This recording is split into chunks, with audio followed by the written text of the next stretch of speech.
The test is in 4 parts: Part 1, Part 2, Part 3, and Part 4. Now look at Part 1.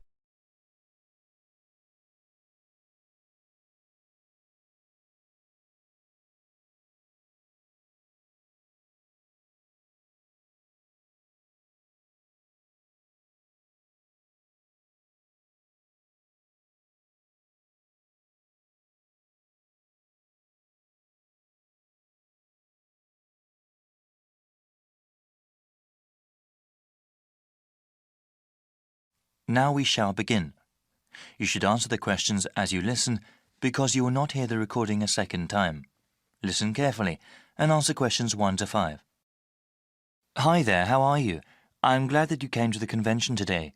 We have a lot of schools here today talking about study abroad programs. You can talk to them and find out which program works best for you. We also have a presentation called How to Prepare for University Studies. I recommend that you attend.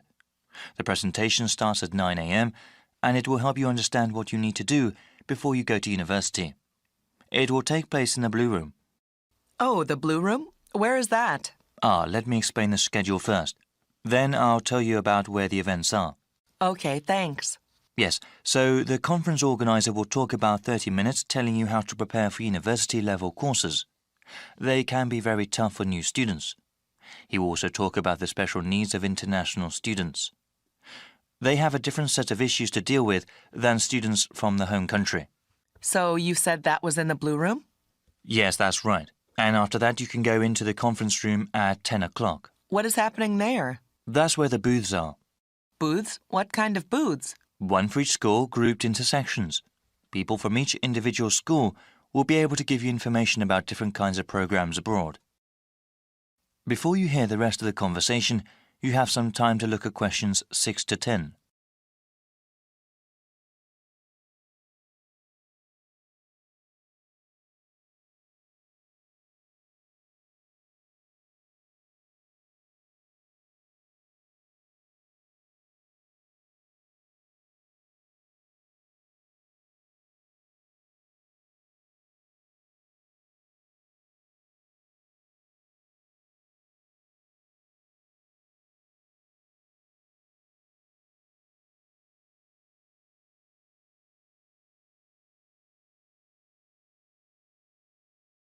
Now listen and answer questions 6 to 10. Okay, so how do I get around the conference room? Right, let me tell you about how to get there first. So when you exit the Blue Room, you have to turn left. Walk until you get to the end of the hallway and you'll see 2 doors on both sides of you. The conference room is on your right. The room on the left side is the banquet hall, but there aren't any events scheduled there for today. Oh, okay, the banquet hall is where the washrooms are. Yes, the washrooms are at the very back on the side opposite the doors. All right then, so how many schools will be represented? We have over 50 schools here today. Oh, wow, that's a lot. That's okay. I'll give you a brief layout. The booths are laid out by region. That means schools from the same country will be in the same section. The first section you see when you enter the conference room are the schools from Australia. I see. That is quite a popular destination these days. What other sections are there? If you walk further on, the next section will have schools from Europe. Most of them are from England, but there are other countries as well. Oh, yes. Are there any places where I can get refreshments? Of course. Talking can work up an appetite. Refreshments are available all the way in the back of the conference room, past the Australian and European sections. Thanks for all the help. No problem. That is the end of Part 1. You now have half a minute to check your answers.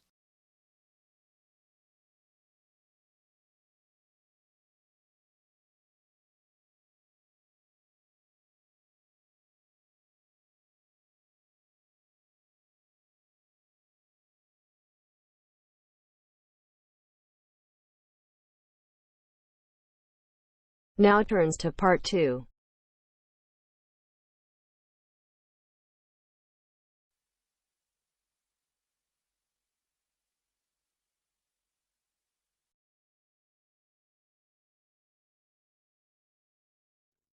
You will hear a recorded message giving tourists travel information in a large city.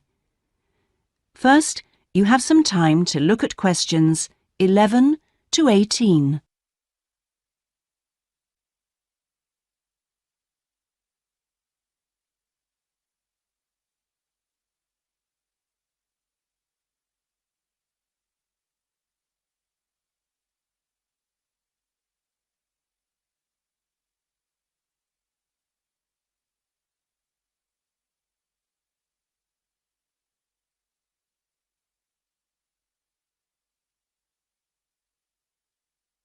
Now listen carefully and answer questions 11 to 18. Thank you for calling the tourist line. There are many different ways of getting round the city, and we'd like to suggest some you may not have thought of.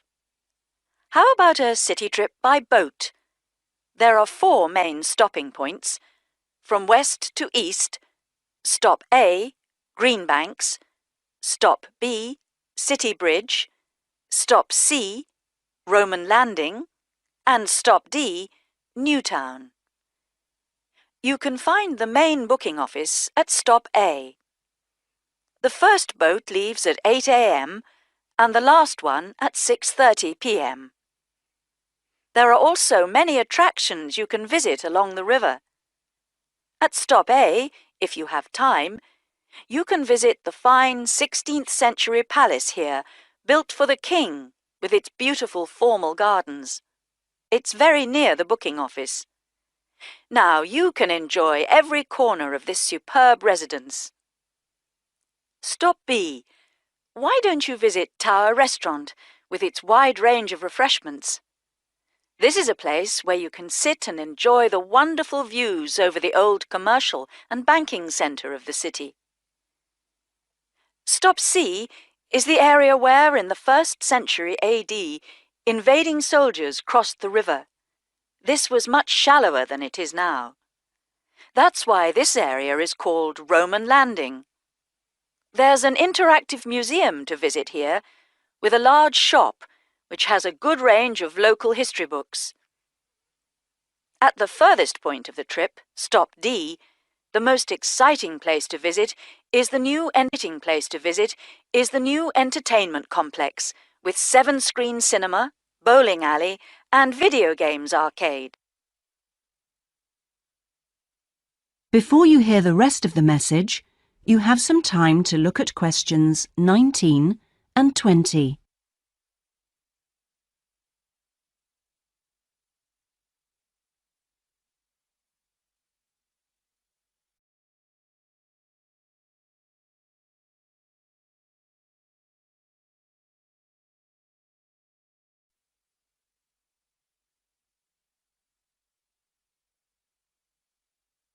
Now listen and answer questions 19 and 20. Besides the boat tours, there are city buses. 2 companies offer special services. The top bus company runs all its tours with a live commentary in English. Tours leave from 8:30 a.m. every 20 minutes.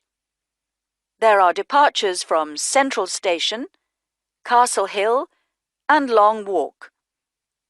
This is a hop-on, hop-off service, and tickets are valid for 24 hours. For further details, call Top Bus on 0208 944 7810. The number 1 sightseeing tour is available with a commentary in 8 languages. Buses depart from Central Station every 5 to 6 minutes from about 9 a.m., with the last bus at around 7 p.m. There are also number 1 services with an English-speaking guide. That is the end of part 2. You now have half a minute to check your answers.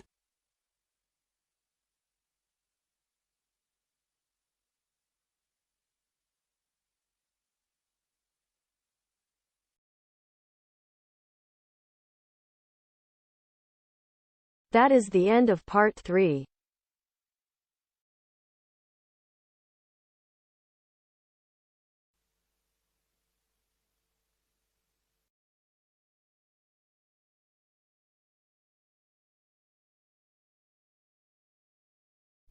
You will hear a discussion among 3 students who are organising an international film festival at their college.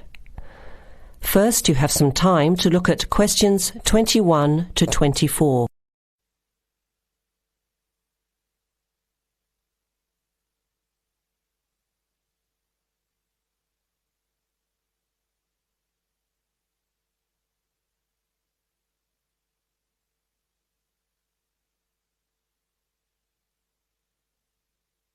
Now listen carefully to the first part of the discussion and answer questions 21 to 24.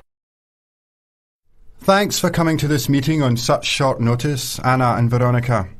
It looks like we have just become the organising committee for this year's International Film Festival. We've all just met, so perhaps we should start by an introduction with a bit of background from each of us. OK, I'm Anna. I finished 3 years of a languages degree in Sweden, where I come from. This year I decided to study overseas to get to know a different part of the world. I'm also a big fan of European cinema, especially French and Italian. Those are the languages I majored in, along with English. To me, film is a great way to learn about the rest of the world. I was in the film club at my university, so when I saw the notice asking for volunteers, I thought it would be a good way to meet people and get involved in something I really enjoy. Thanks, Anna. My name is Veronica and I come from Italy. I'm doing graduate studies in English literature. I went to some of the films in the festival last year and enjoyed them. I especially liked the video interviews. That was when I decided to get involved. I used to do film reviews for our student newspaper back home. Hi, I'm Chris from Scotland and I'm in 4th year journalism. Cinema is my hobby. Last year I joined the organising committee just like you have now, and somehow this year I've ended up in charge. I'm actually able to use my coordinating work on the festival towards a credit for one of my courses. I have to write up a report on the festival with recommendations, so that's an extra motivation for me. So I hope this is going to be a good experience for us all. OK, where would you like to start? How about a general overview of the festival? I don't really know much about it. Well, the film festival was started by International Student Society 5 years ago and has grown every year. It is held over 4 nights during study break, Wednesday to Saturday. Normally we show 3 films a night. Last year we tried to choose films from different parts of the world that fit together in some way, maybe a similar theme. Or we could feature a type of film like action films or science fiction. Now you have some time to look at questions 25 to 30.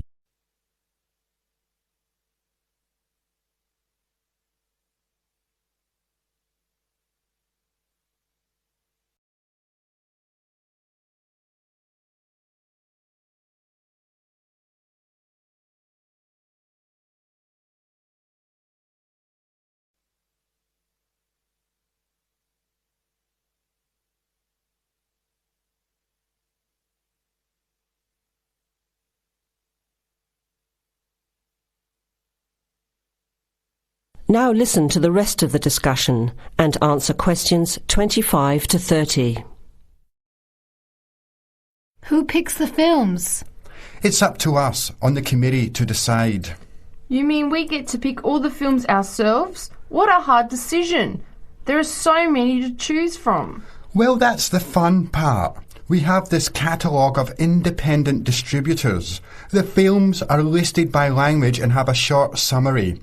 We just have to go through it to find a good combination of films that will attract an audience. Veronica mentioned something about interviews. How does that fit in?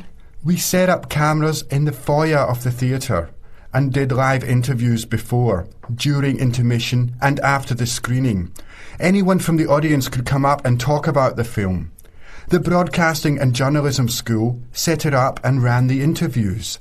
They were shown on big screens around the lobby and in the theatre. It went over really well. We had a long lineup of students waiting to be interviewed on TV. Everybody wanted their minute of fame. Great idea. Yeah, it worked really well. We should certainly do something similar again. Maybe even develop the idea further, like a website with audience reviews and discussion, so we can get as much participation and involvement as possible. Hey, that's a good idea. Can I ask a question? None of the films are in English, right? Are they dubbed or subtitled? Well, we do occasionally choose a film in English, but only from unusual places where the dialect is so strong they sometimes need subtitles, like the Caribbean or even Scotland. The majority of films in the festival are foreign language, dubbed in English. We've learned from experience that students don't like reading subtitles. Maybe they read too much already. Whatever the reason, the subtitled films get smaller audiences, so we avoid them as much as possible. So how large an audience can we expect, and how much does it cost to get in? It costs $5 per film, or a $20 pass for the whole event. All 12 films for the real movie fan. We would have broken even last year, except for a bad storm on the Friday night. We almost had to cancel the whole thing. But overall, we had a good turnout, more than 2,000 people in 4 days. Oh, that's what I was wondering about, the financial part. Where does the funding come from? What kind of budget do we have? The festival is subsidised by the Student Council. We generate money through advertising and through admission charges. We'll go over the budget in details a little later, but we've got lots of work to do in the meantime. I guess we have to start pretty soon. Well, I think by the 1st of March at the latest. We need to select all the films. Then we have to find some advertisers to sponsor the event. That shouldn't be too hard. We'll just start with last year's list. Our deadline for that should be the middle of March. By the end of March, we need to design the programme. Then we can get posters made up and distributed in April.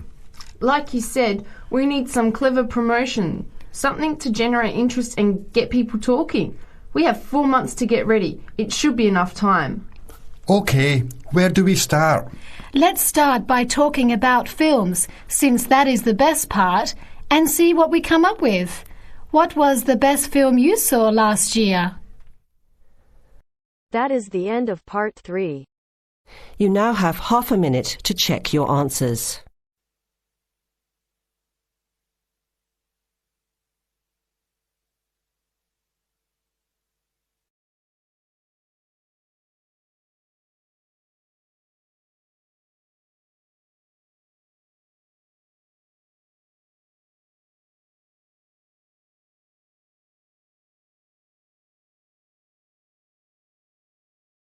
Now turns to part 4.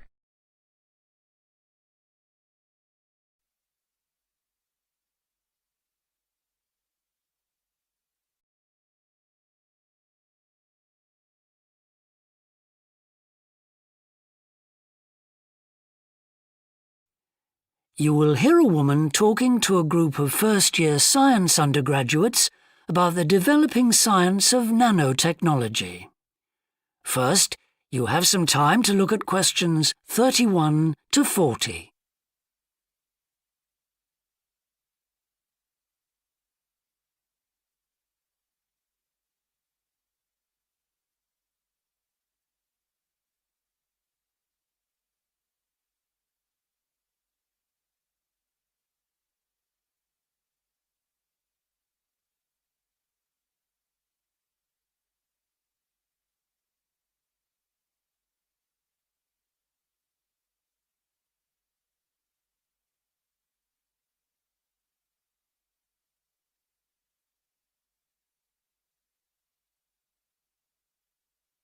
Now listen carefully and answer questions 31 to 40. Today we're going to look at an important area of science, namely nanotechnology. So, what is it? Nano means tiny, so it's science and engineering on the scale of atoms and molecules. The idea is that by controlling and rearranging atoms, you can literally create anything. However, as we'll see, the science of the small has some big implications, affecting us in many ways. There's no doubt that nanotechnology promises so much for civilization. However, all new technologies have their teething problems. And with nanotechnology, society often gets the wrong idea about its capabilities. Numerous science fiction books and movies have raised people's fears about nanotechnology, with scenarios such as inserting little nanorobots into your body that monitor everything you do without you realizing it, or self-replicating nanorobots that eventually take over the world. So, how do we safeguard such a potentially powerful technology? Some scientists recommend that nanoparticles be treated as new chemicals, with separate safety tests and clear labelling. They believe that greater care should also be taken with nanoparticles in laboratories and factories. Others have called for a withdrawal of new nanoproducts, such as cosmetics, and a temporary halt to many kinds of nanotech research. But as far as I'm concerned, there's a need to plough ahead with the discoveries and applications of nanotechnology. I really believe that most scientists would welcome a way to guard against unethical uses of such technology. We can't go around thinking that all innovation is bad, all advancement is bad. As with the debate about any new technology, it is how you use it that's important. So, let's look at some of its possible uses.